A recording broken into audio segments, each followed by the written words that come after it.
Okay, hello, hi, అందరికీ నమస్కారం. మనం ప్రస్తుతానికి పాలేరు నియోజకవర్గం తిరుమలాయపాలెం తిరుమలాయపాలెం మండలం పైనంపల్లి గ్రామంలో ఎంపీటీసీ గారితో ఉన్నామండి. ప్రస్తుతానికి మనం వైస్ ఎంపీ మాజీ ఎంపీటీసీ. ఓకే సార్, మీరు మాజీ ఎంపీటీసీగా మీ పదవులు ముగిసాయి సార్. మీరు 5 ఏళ్ళు ఎంపీటీసీ అధికార పార్టీలో ఉన్నప్పుడు ఎలాంటి అభివృద్ధి కార్యక్రమాలు చేశారు సార్? అంటే జనాలకు మన పార్టీ తరఫున జనాలకు కావాల్సిన ప్రతిదీ అవైలబుల్లో ఉండేది సార్. జనాలకు ఎప్పుడు అందుబాటులో ఉండేది. ఏ క్షణంలో అయినా కూడా మేము కానీ, మా ఎమ్మెల్యే గారు కానీ, మా సర్పంచ్ గారు కానీ, మా పార్టీ తరఫున ఏ చిన్న ప్రాబ్లం వచ్చినా జనాలకు అందుబాటులో ఉండేవాళ్ళం సార్. ఓకే సార్, ఇక్కడ భక్త రామదాసు ప్రాజెక్టు మీకు దగ్గరలో ఉంది సార్. అది పూర్తి చేస్తే రైతులకు ఎలాంటి ఉపయోగాలు కలుగుతాయి సార్? అంటే అది పూర్తి చేస్తే చాలా బాగుంటుంది సార్. ఎందుకంటే ఇప్పటికీ మాకు భక్త రామదాస్ వల్ల 75% రైతులకు సాల్వ్ అయిపోయింది ప్రాబ్లం. ఇంకా 25% ఉంది సార్. ఆ 25% కూడా పూర్తి సాల్వ్ అయిపోతే మా సోలిపురము పైనంపల్లిలో కొంచెం ఆ 25% ఆ 2 గ్రామ పంచాయతీలకే ఉన్నది సార్ ప్రాబ్లం అనేది. ఆ 25% అయిపోతే ప్రాబ్లం అనేది 2 గ్రామ పంచాయతీలు కూడా క్లియర్ అయిపోతుంది. ఓకే సార్, సీతారామ ప్రాజెక్టు కూడా దాని ద్వారా కూడా మీకు ఏమన్నా బెనిఫిట్ ఉంటుందా సార్? చాలా ఉన్నది సార్ బెనిఫిట్. ఇంతకుముందు మాకు ఈ టైం వస్తే అసలు మీ ఇక్కడ ఉండే వాళ్ళ పాలేరు కిందికి పోయి పొలాలు పోయినకి దానికి దీనికి పోయేవాళ్ళం. ఇప్పుడు సీతారాం ప్రాజెక్టు మాకు వచ్చాక దాంతోపాటు ఇప్పుడు భక్త రామదాస్ ఉంది. భక్త రామదాసు ప్లస్ సీతారాం ఈ రెండింటి వల్ల ఇప్పుడు మా మా సొంత పొలాల్లో మేమే ఇక్కడ చేసుకొని మాకు నిలకడగా పని మంచి దొరికి రైతులు చాలా సంతోషంగా ఉన్నారండి ఇప్పుడు. ఓకే సార్, అధికార పార్టీలో ఉన్నప్పుడు స్థానికంగా ఉన్న ఎమ్మెల్యే గారు కూడా మీ బీఆర్ఎస్ పార్టీనే సార్. ఎందుకు ఈ ప్రాజెక్టుని నిర్లక్ష్యం చేయడం జరిగింది సార్? అంటే మా సార్ ఉన్న టైంలోనే సార్ 75% అయింది. అంటే ఇంతకుముందు తుమ్మల గారు ఉన్నప్పుడు అయ్యేది. అది కొంచెం ఉన్నప్పుడు దాన్ని 75% తెచ్చింది మా కందాల గారే. మన కేసీఆర్ చొరవతోటి మన కందాల గారే దాన్ని 75% క్యూర్ చేశారు. ఓకే సార్, కందాల ఉపేందర్ రెడ్డి మాజీ ఎమ్మెల్యే గారికి ఎలాంటి అవినీతి ఆరోపణలు లేనప్పటికీ కూడా ఓడిపోవడానికి గల కారణాలు ఏంటి సార్? అంటే ఇది ఇప్పుడు అధికారంలో ఉన్న పార్టీ 1-2 అబండాలు చెప్పుకొని అంటే 6 గ్యారంటీలు అంటే జనాలు ఇప్పుడు ఇంతకుముందు సరే మనం ఒకటి చేయబోతే ఒకటి నడుస్తుంది కాబట్టి దీని నుంచి ఇంకా నుంచి ఇంకేమైనా చేస్తారో అని ఆశతోటి చేశారు. కానీ అదంతా నిరాశ అయిపోయింది సార్. ఇప్పుడు జనాలు చాలా అసంతృప్తిగా ఉన్నారు. అందరూ ఎలా ఉన్నారంటే అసలు ఏదో పోగొట్టుకున్నట్టు, అసలు అనవసరంగా ఉన్న ఎమ్మెల్యే గారిని కానీ కేసీఆర్ గారిని అసలు ఎందుకు పోగొట్టుకున్నాం అనేది ఇప్పుడు అందరూ గుర్తు చేసుకుంటున్నారు. మరీ ఇంటికి వచ్చి మాతో మాట్లాడి చెప్పిపోతున్నారు సార్ ప్రజలంతా. ఓకే సార్, ఎంపీటీసీగా మీ పరిధి వరకు అంటే మీ ఏ గ్రామ పంచాయతీలో అంత మటుకు మీరు ఎలాంటి అభివృద్ధి చేశారు సార్? సార్ ఇప్పుడు మేము ప్రజలకు కావాల్సినది ప్రతిదీ చేసాం సార్. చనిపోతే మా ఎమ్మెల్యే గారు వచ్చేవాళ్ళు, అలా ఖర్చుల మందం కానీ సరే ఆయన గారికి చేతనైన గవర్నమెంట్ పరంగా కానీ ఆయన సొంత నిధులతో కానీ వాళ్ళతో పాటు అదే ఫలాన్ని చేయండి, ప్రతి ఎవరికి లోటు రాకూడదు, మనం అంటే ప్రతి ఒక్కరు ప్రేమించేలాగా పనిచేయండి అని మా ఎమ్మెల్యే గారు ఆదేశాల మేరకు మేము కానీ మా ఎమ్మెల్యే గారు కానీ ప్రతిదీ జనాలకు అక్రోచపలు ప్రతిదీ చేశాం సార్. ఓకే సార్, అధికార పార్టీలో ఉన్నప్పుడు ప్రవేశపెట్టిన పథకాలు ఇక్కడ ఎంత మేరకు లబ్ధి చేకూరినాయి సార్ ప్రజలకి? రైతు బంధు కానీ, రుణమాఫీ కానీ, రైతు భరోసా కానీ, కళ్యాణ లక్ష్మి కానీ, షాదీ ముబారక్ కానీ, ప్లస్ రైతు ఇన్సూరెన్స్ కానీ ప్రతిదీ అంటే మన కేసీఆర్ గారు చెప్పిన దానికంటే ఇక్కడ మా విలేజ్ కానీ నా మూడు విలేజ్ల పరిధిలోనే 90% చెందింది సార్. ఓకే సార్, గత ప్రభుత్వంలో ఎంపీటీసీలకి గౌరవం లేదన్నారు సార్, అది వాస్తవం అంటారా? నిజమే సార్. అది ఎందుకు లేదంటే ఇంతకుముందు ప్రభుత్వంలో మనకు రీజన్ తెలియదు కానీ ఇప్పుడు మాకున్న టీఆర్ఎస్ గవర్నమెంట్లో ప్రతిదీ మండల పరిధిలో జరిగే మీటింగ్లు కానీ, గ్రామ పంచాయతీలు జరిగే మీటింగ్లు కానీ ఇంతకుముందు సర్పంచ్కి ఎంపీటీసీకి అసలు పోలికలే ఉండకపోయేది, వాళ్ళిద్దరికి కమిట్మెంట్ ఉండకపోయేది. మాది ఇప్పుడు అట్లని కాదండి. కేసీఆర్ గారు మాకు ఎంపీటీసీ మేము గెలిచిన కాంచి మన టీఆర్ఎస్ గవర్నమెంట్ రన్నింగ్లో ఉన్నప్పుడు అందరూ ఉమ్మడిగా కలుసుకొని ఎంపీటీసీ కాదు, సర్పంచ్ కాదు, ప్రతి ఒక్కడు జనాలకు పనికొచ్చే పనులు చేయమని మా ఎమ్మెల్యే గారి ఆదేశాల మేరకు అందరం చేశాం సార్. ఓకే సార్, మీరు ఎంపీటీసీ అన్నప్పుడు మండల స్థాయిలోనైనా మీకు గౌరవం దక్కిందంటారు? చాలా సార్, చాలా దక్కింది. ఒకప్పుడు మేము మా టీఆర్ఎస్ గవర్నమెంట్లో మేము పోతూ ఉంటే మండలంలో ఇంతకుముందు ఎంపీటీసీ వస్తే ఒక పక్కన కూర్చోబెట్టో సరే అధికారి ఎవరో పోతే మీ ఎంపీటీసీ హయాంలో మండలానికి పోతే మా విలేజ్కి కానీ ఏటికి కానీ ఏ సమస్య ఉన్నా అధికారి లేచి అసలు మీకు ఏ ప్రాబ్లం ఉంది, ఏం చేస్తున్నారు, మీ సర్పంచ్ గారు చేస్తున్నారా లేదా, అది దాన్ని నిలబెట్టి అడిగే టైం కూడా మాకు ఇచ్చి ప్రతిదీ మమ్మల్ని మంచిగా చూసుకున్నారు. ఓకే సార్, ఉమ్మడి ఖమ్మం జిల్లాలో భద్రాచలం ఫేమస్ సార్ అది చెప్పడానికి. కేసీఆర్ గారు 100 కోట్లు ఇచ్చి డెవలప్మెంట్ చేస్తా అని చెప్పేసి దాన్ని అట్నే మరుగున పడేసడం జరిగింది. ఎందుకు అది చేయలేకపోయింది? ఓన్లీ యాదగిరిగుట్ట ఒక్కటే కేసీఆర్కి అంత ముఖ్యమైపోయిందంటారా? అదనే లేదు సార్. అయితే జోక్ అసలు చెప్పకూడదని తెలియదు. ప్రతిసారి ఎలక్షన్ జరిగినప్పుడల్లా మన ఖమ్మం జిల్లా నుంచి ఒకే సీట్ ఇవ్వడం, అసలు మనకి ఇక్కడ పార్టీ నిలకడ అసలు ఉందా లేదా అనేది కొంచెం తర్జనభజనంతో కేసీఆర్ గారు సరే ఆ ఆలోచన లేకుంటే పార్టీ మరి అది పెద్దవాళ్ళ నిర్ణయం ఏం చేసిందో అది మనకు తెలియదులే, కానీ ఈ టైంలో గెలిస్తే చేసేవాళ్ళేమో సార్. ఓకే సార్, ఇక్కడ పువ్వాడ అజయ్ కుమార్ గారు మంత్రిగా ఇక్కడ చేసిన సార్, కొనసాగించింది కదా, ఎలాంటి అభివృద్ధి చేసింది సార్ ఈ కాన్స్టిట్యున్సీ వరకు? అంటే మాకు ప్రతిదీ మా ఎమ్మెల్యే గారితో జరిగేదండి. పువ్వాడ గారితో మాకేం అంత కన్సల్టింగ్ ఏం లేకపోయేది. విషయం ఏంటంటే ఖమ్మంలో కానీ ఖమ్మంలో పువ్వాడ గారు కూడా అసలు మామూలు డెవలపింగ్ ఏం చేయలేదండి. ఇవాళ స్ట్రీట్ లైట్లు కానీ డివైడర్లు కానీ ప్రతిదీ కావాల్సినవన్నీ ఇప్పుడు నడిచే ఖమ్మం ఏటి ఒడ్డున అది కలవట్లు అవి నడిచే అన్నీ మనకు కేసీఆర్ గారి చనువుతోటి మన పువ్వాడ గారి ఆదేశంతో నడిచినవే సార్.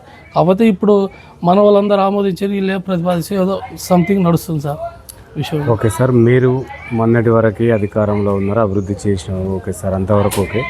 ఇప్పుడు ప్రతిపక్షంలోకి వచ్చారు సార్. 6 గ్యారెంటీలు గవర్నమెంట్ ప్రవేశపెట్టింది, ఈ ఎంత మేరకు లబ్ధి చేకూరుతాయి సార్? సార్ 6 గ్యారెంటీలు అన్నారు, ఏముంది సార్, ఒక బస్ తప్ప ఏమీ లేదు సార్. మహిళలకు 2500 అన్నారు, అది లేదు. ఇప్పుడు ఇంతకుముందు కేసీఆర్ గారు యువతకు బాగా మోసం చేశారన్నారు, ఇల్లు చేసింది ఏం లేదు. ప్లస్ ఇప్పుడు రైతు భరోసా లేదు, రైతు రుణమాఫీ లేదు. రైతు ప్రతి ఒక్కడు ఏడ్చుకుంటూనే కూర్చున్నాడు. వెనకడ ఇప్పుడు మొన్న అంత అసెంబ్లీలో కూడా నడిచింది, ఎద్దు ఏడిచిన వ్యవసాయం, రైతు ఏడిచిన రాజ్యం ఎప్పుడూ బాగోలేదు అన్నట్టుగా ఇప్పుడు నడుస్తుంది సార్ ఇది.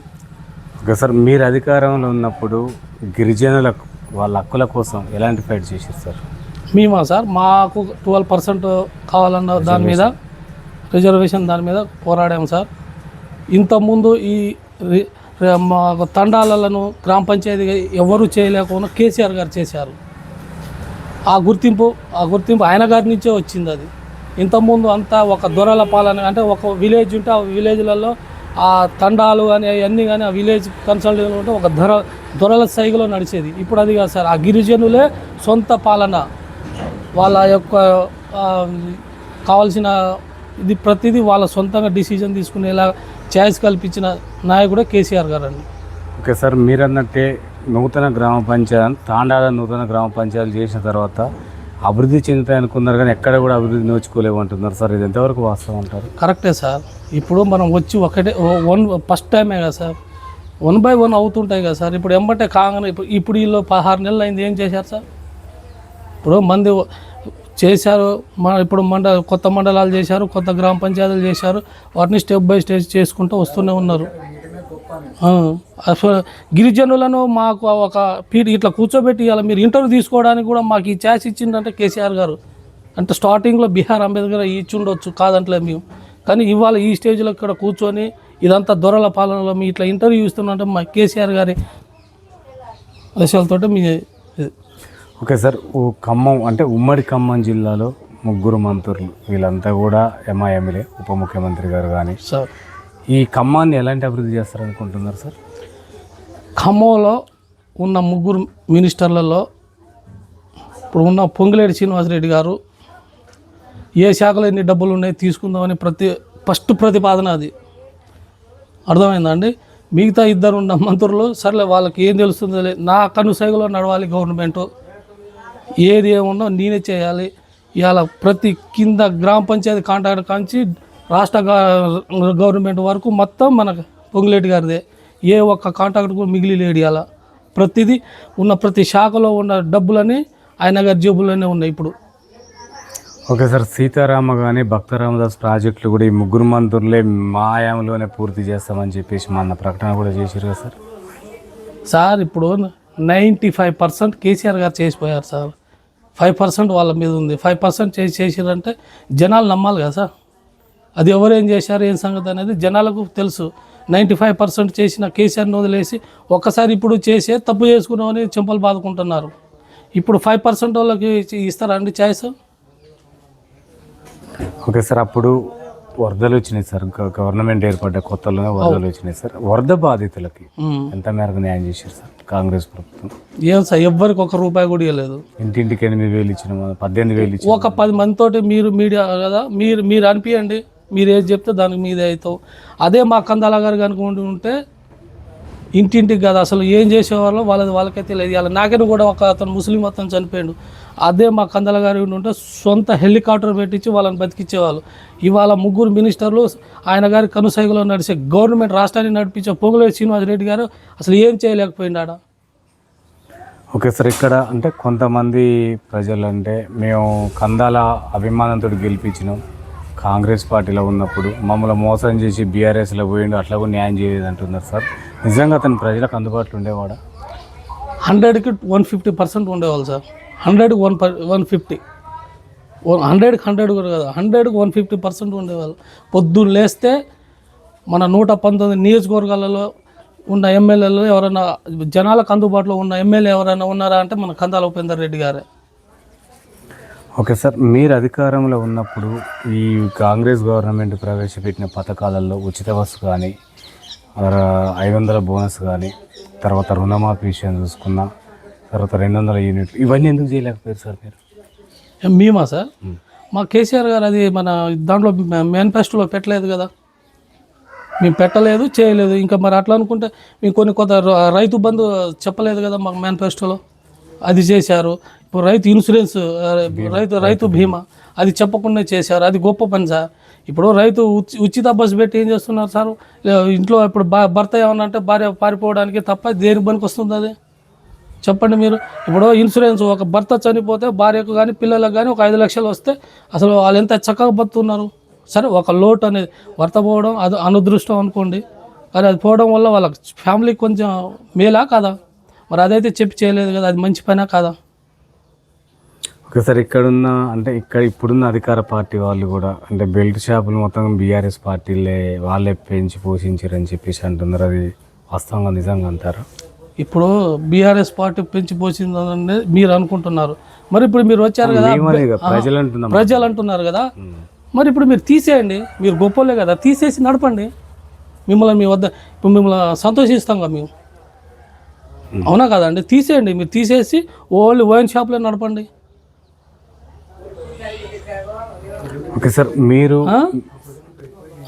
మీరు ఎంపీటీసీగా ఉన్నప్పుడు మీ పరిధిలో ఉన్న గ్రామ పంచాయతీలకి డబుల్ బెడ్రూమ్ ఇల్లు, దళిత బంధు లాంటి, గిరిజన బంధు లాంటి, తర్వాత బీసీ బంధు ఎన్ని వచ్చినాయి సార్? మాకు డబుల్ బెడ్రూమ్లు మా 3 గ్రామ పంచాయతీ పరిధిలోనే 3 ఊర్లకు 3 పద్ధతులు వచ్చినాయి సార్. బీసీ బంధువులు మా ఇక్కడ 10 మందికి వచ్చినాయి. దళిత బంధు ఎవరికి రాలేదు. బీసీ బంధు డబుల్ బెడ్రూమ్లు వచ్చినాయి సార్. ఓకే సార్, ఇప్పుడు 6 గ్యారంటీలు పూర్తిగా నెరవేరుతాయంటారా? కష్టం సార్, ఎట్లా నెరవేరుస్తాయి సార్? ఉన్న రెండింటికే తర్జన భర్జనం అవుతుంది. ఇప్పుడు ఫ్రీ బస్ ఇచ్చే తర్జన భర్జన, మిగతా అన్నీ చేయాలంటే ఇలా సాధ్యం కాని పనులు అవన్నీ. వీళ్ళు ఏదో అధికారంలో మేము ఊహాగానాలతో చేశారులే, కానీ అదంతా కాని ముచ్చారు సార్. ఓకే సార్, ఇప్పుడు మొత్తం కూడా యువత మొత్తం డ్రగ్స్కు బానిసలు అవుతున్నారు సార్. ఈ నిర్మూలన కోసం మీరు ఎలాంటి కృషి చేశారు? ఇప్పుడు వచ్చిన ప్రభుత్వాలు ఎలాంటి కృషి చేస్తున్నాయి? టీఆర్ఎస్ గవర్నమెంట్లో డ్రగ్స్ ఇంత ఎందుకు ఉండేది సార్? ఇప్పుడు విపరీతంగా ఉంది, విపరీతంగా పెరుగుతున్నది. ఇప్పుడు గత సంవత్సరం నుంచి అసలు ఎవరికి చెప్పే విధంగా లేదు డ్రగ్స్. మామూలుగా ఇప్పుడు మా దగ్గరే చాలామందిని మేము పోలీసు వాళ్ళకి 2-3 పిలిపించి పట్టించినా కూడా మా టీఆర్ఎస్ గవర్నమెంట్లో ఒక్కసారి కూడా పోలీసు వాళ్ళు వచ్చి ఇట్లా మందులు ఇచ్చింది లేదు. ఓకే సార్, ఈ పాలేరు నియోజకవర్గాన్ని పొంగులేటి శ్రీనివాసరెడ్డి గారు ఎలా అభివృద్ధి చేస్తున్నారు? అసలు గెలిచి 16 నెలలు సార్, ఇంతవరకు ఏ గ్రామ పంచాయతీ ఎక్కడ ఉందో ఇంత ఒకసారి రాలేదు. అదే మా కందాల ఉపేందర్ రెడ్డి అయితే ఇప్పుడు ఈ పార్టీ గల్లా ప్రతి గ్రామ పంచాయతీకి 3-4 సార్లు వచ్చేవాళ్ళు.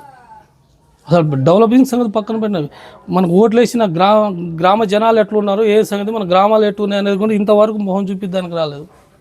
ఇంకా డెవలపింగ్ ఏం చేస్తారు సార్?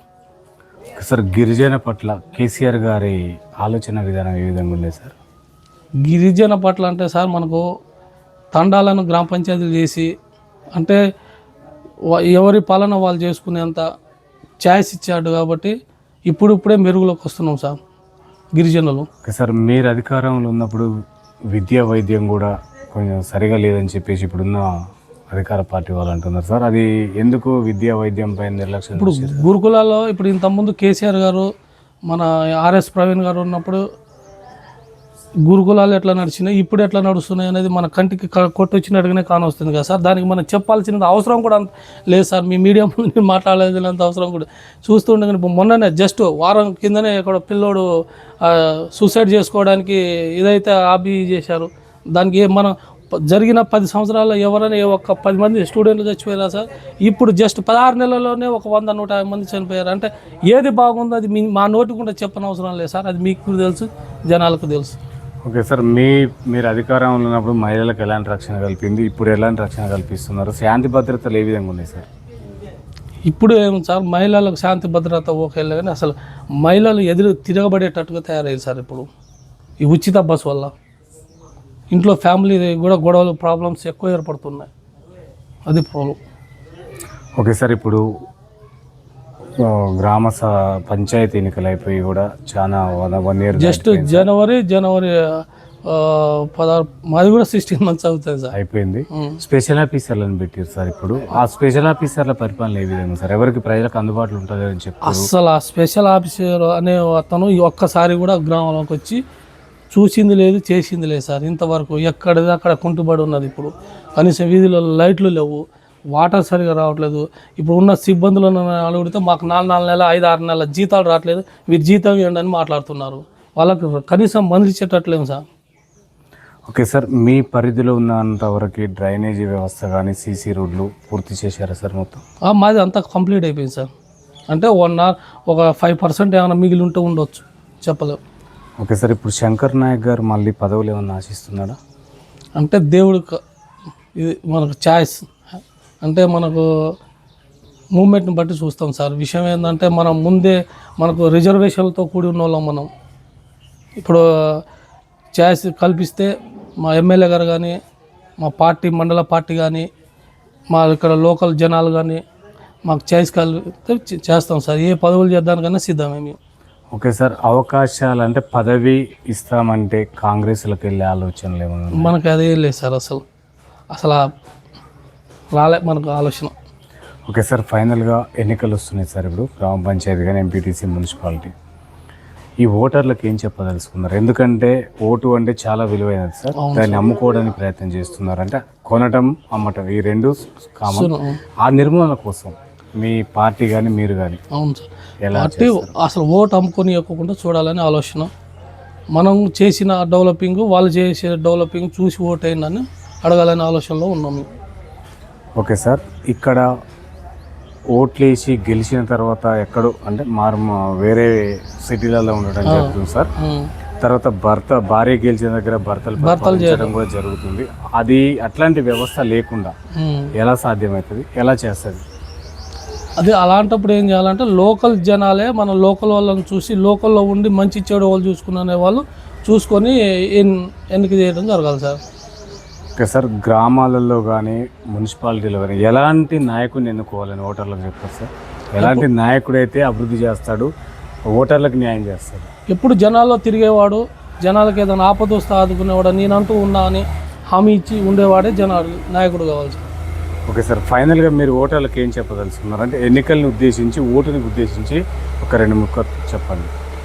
ఇప్పుడు రేపు జరగబోయే లోకల్ బాడీ ఎన్నికల్లో ఓటు అమ్ముకోకుండా లోకల్లో ఉండి మీకు ఎప్పుడు ఉండి మీ సాధక బాధకాలను చూసుకునేవాడు ఉండే నాయకుడిని ఎన్నుకోవాలని కోరుకుంటూ, అదేవిధంగా ఎక్కడో సిటీలలో సార్ అన్నట్టు ఇప్పుడు సిటీలలో వాళ్ళు ఉంటూ అక్కడ ఇక్కడ ఉంటూ ఎప్పుడు ఆవసక పుణ్యానికి వచ్చిన వాళ్ళని వాళ్ళకి అట్లాంటి వాళ్ళకి ఛాయిస్ ఇవ్వకూడదని కోరుకుంటూ లోకల్ వాళ్ళని ఎన్నుకోవాలని, అందులో ఒకటి మంచి ఎప్పుడు మీతో కలిసి సాధక బాధకాలు పంచుకునే నాయకుడు మంచివాడిని చూసి ఎన్నుకోవాలని కోరుకుంటూ సెలవు తీసుకుంటాం. మీరు అధికారంలోకి వస్తారంటారా లాస్ట్ ఫైనల్? నెక్స్టా సార్? నెక్స్ట్ 100కి 150% వస్తాం సార్. Thank you sir. చూస్తూనే ఉండండి మీ తెలుగు టీవీ.